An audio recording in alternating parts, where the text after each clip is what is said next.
निरंजन नाम का एक चोर रहता था। वो दिमाग का बहुत तेज था, फुर्तीले हाथ और छल कपट में माहिर। अब तक न जाने निरंजन कितने ही घरों और बाजारों में चोरी कर चुका था। तुमने आज फिर चोरी की? मैंने तुम्हें कितनी बार कहा है कि इस घर में चोरी का पैसा मत लाया करो। छोड़ दो ये सब पाप कर्म करना। हम रूखी सूखी खाकर गुजारा कर सकते हैं, पर चोरी की रोटी मेरे गले से नहीं उतरती। अरे तो चोरी नहीं करूंगा तो घर में 1 रुपया नहीं आएगा, और तुम माँ बनने वाली है। कुछ समय में हमें पैसों की जरूरत होगी। कोई काम नहीं देता ईमानदारी से, कुछ नहीं होता बहुत काम करके देख लिया, इसीलिए चोरी का रास्ता अपनाया। कम से कम चोरी करके अच्छी जिंदगी तो जी रहे हैं। बेईमानी के पैसों की जिंदगी ज्यादा दिन नहीं चलती। ईमानदारी से कमाने वाले ही आगे तक जाते हैं। किसी दिन पुलिस ने तुम्हें पकड़ लिया तो सोचो हमारे आने वाले बच्चे पर क्या बीतेगी। क्या तुम यही चाहते हो कि हमारे बच्चे को लोग ये कहे कि तुम्हारा पिता चोर है? अरे देख मधु, मेरा दिमाग मत खराब कर। वैसे भी अभी मैं एक बड़ी चोरी के लिए दिमाग लगा रहा हूँ, समझी? अब तुम ऐसा क्या करने वाले हो? निरंजन अपनी पत्नी को कुछ बताता इतनी देर में पुलिस की जीप का सायरन बज गया। देख मधु, अभी मुझे जाना होगा, मैं कल सुबह लौटूंगा। पुलिस का कोई भरोसा नहीं, क्या पता मेरे बारे में कुछ जान गई हो। अगर कल सुबह तक पुलिस ने नहीं पकड़ा तो मैं समझ जाऊंगा कि पुलिस को नहीं पता चला कि आज रात मैंने कहाँ चोरी की है। मैं तुझे सुबह मिलूंगा, अपना ख्याल रखना और रोटी खा लेना, और कोई मेरे बारे में पूछे तो कहना कि मैं काशी गया हुआ हूँ, समझी? निरंजन वहाँ से भाग गया। निरंजन की पत्नी बहुत ही धार्मिक स्वभाव की थी। वो भगवान भोलेनाथ की अनन्य भक्त थी। मधु हमेशा भगवान शिव से यही कहती कि निरंजन किसी भी तरह चोरी करने की आदत छोड़ दे, वो सही मार्ग पर आ जाए। मधु को विश्वास था कि एक न एक दिन भगवान शिव उसकी प्रार्थना जरूर सुनेंगे। अगले दिन निरंजन घर लौटा तो मधु ने उससे पिछली रात वाली बात पूछी। तुम ऐसा क्या करने वाले हो? मुझे साफ साफ बताओ। एक तो पहले ही मैं तुम्हें लेकर बहुत घबराती हूँ, कहीं किसी दिन तुम पुलिस के हाथ ना आ जाओ। मुझे हमेशा यही डर रहता है। अरे घबराती क्यों है? कुछ नहीं होगा। इस बार मैं बहुत बड़ा हाथ मारने वाला हूँ। रुक, मैं तुझे बताता हूँ कि कल सुबह क्या हुआ। निरंजन पिछले दिन की बात बताने लगता है। सेठ जी, शिव मंदिर में शिवरात्रि पर चढ़ाने के लिए सोने का त्रिशूल, नाग और शिवलिंग और सभी देवी देवताओं के गहने बनकर आ गए हैं। पूजा का समय सुबह 11 बजे का है। ठीक है पंडित जी, फिर हम अपनी पत्नी और परिवार के साथ कल सुबह शिवरात्रि के दिन मंदिर में पूजन के लिए आ जाएंगे। आप सभी भक्तों को इस पूजा में आमंत्रित कीजिए। हम चाहते हैं काशी नगरी के प्राचीन शिव मंदिर में हम काशी नगरी के सभी श्रद्धालुओं के सामने ही ये पुण्य कार्य करें। बस मैंने ये बात सुन ली और मेरे दिमाग में आया कि क्यों ना इस बार मैं शिव मंदिर में चोरी करूं, बहुत बढ़िया पैसे मिल जाएंगे। अगर मैं काशी नगरी के प्राचीन शिव मंदिर से गहने चुराकर और किसी दूसरे शहर में जाकर बेच दूं। ये आप क्या कह रहे हैं? ये घोर पाप है, मत कीजिए ऐसा। महाशिवरात्रि के पावन पर्व पर आप शिव मंदिर में चोरी करेंगे? नहीं नहीं, बिल्कुल नहीं। मैं आपको ऐसा नहीं करने दूंगी। मैं आपको जाने ही नहीं दूंगी। मधु, तुम मुझे नहीं रोक सकती। मैं ये चोरी करके रहूंगा। मुझे अपने बच्चों का भविष्य गरीबी में नहीं लाना। मैं अपने बच्चों को सारे ऐशो आराम दूंगा। मत कीजिए ऐसा, रुक जाइए। सुनिए तो, आप कहाँ जा रहे? रुकिए। निरंजन गुस्से में चला गया। रात घिरने वाली थी। मधु को निरंजन की चिंता हो रही थी। उसकी तबीयत ठीक नहीं थी, इस वजह से वो उसे ढूंढने भी नहीं जा सकती थी। आस पड़ोस में किसी से कह नहीं सकती थी। मधु फूट फूट कर भगवान शिव के सामने रोने लगी। हे शिव शंकर, हे भोले भंडारी, मेरी प्रार्थना सुनो। मेरे पति बहुत गलत करने जा रहे हैं। वो आपकी काशी नगरी के प्राचीन शिव मंदिर में गहनों की चोरी करने का विचार मन में ले आए हैं। उनकी बुद्धि फिर गई है। उन्हें सही राह दिखाओ प्रभु, मेरे पति को सही राह दिखाओ। मधु भगवान शिव के सामने बहुत रोई।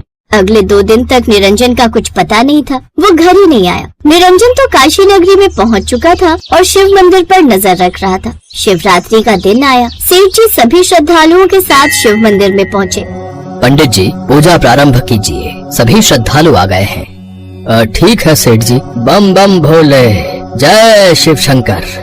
श्रद्धालुओं की भीड़ के बीच निरंजन भी पहुंच गया। सभी भक्त भगवान शिव के नाम के जयकारे लगाते हैं। पंडित जी, सेठ जी सभी देवताओं को सोने के आभूषण और मुकुट पहनाते हैं। निरंजन सब कुछ होते हुए देख रहा था। सब मिलकर शिवरात्रि का पूजन करते हैं। शिवरात्रि के दिन देर रात तक मंदिर खुला रहा। निरंजन बस इसी ताक में था कि कब उसे मौका मिले और वो सोने के गहनों की चोरी करे। सबसे नजर छुपाकर निरंजन मंदिर की कोठरी में छुप गया और आधी रात होने का इंतजार करने लगा।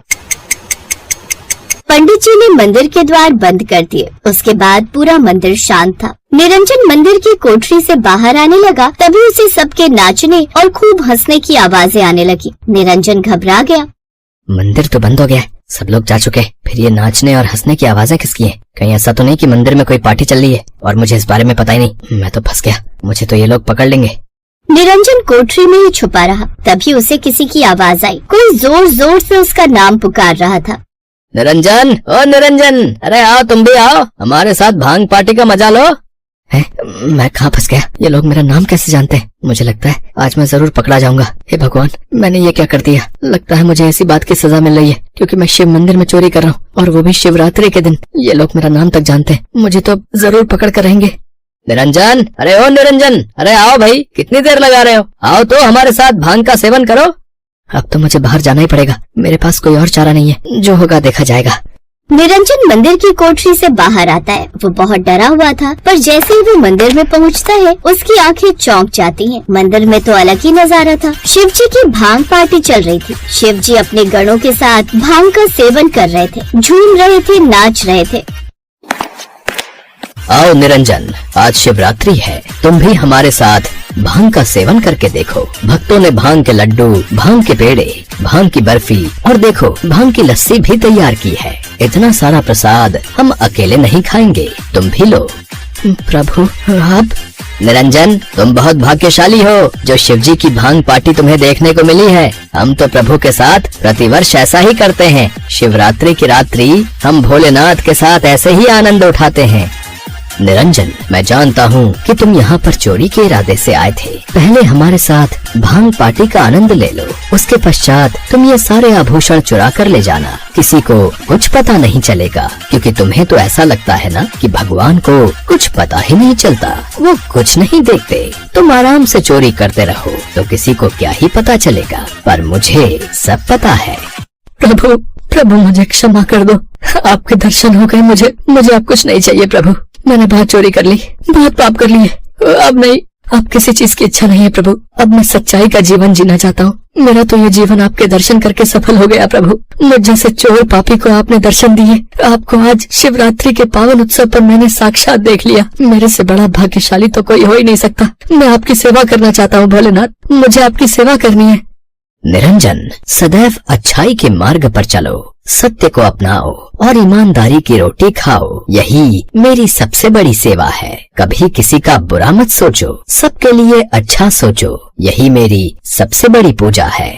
तुम जब ईमानदारी के मार्ग पर चलने लगोगे तो समझ लेना कि तुमने मेरी सेवा कर ली। तुम जब सत्य के मार्ग पर चलकर परिश्रम करोगे ना, तो देखना तुम्हें दिन पर दिन सफलता मिलती जाएगी और तुम्हारे जीवन में कोई दुख नहीं रहेगा।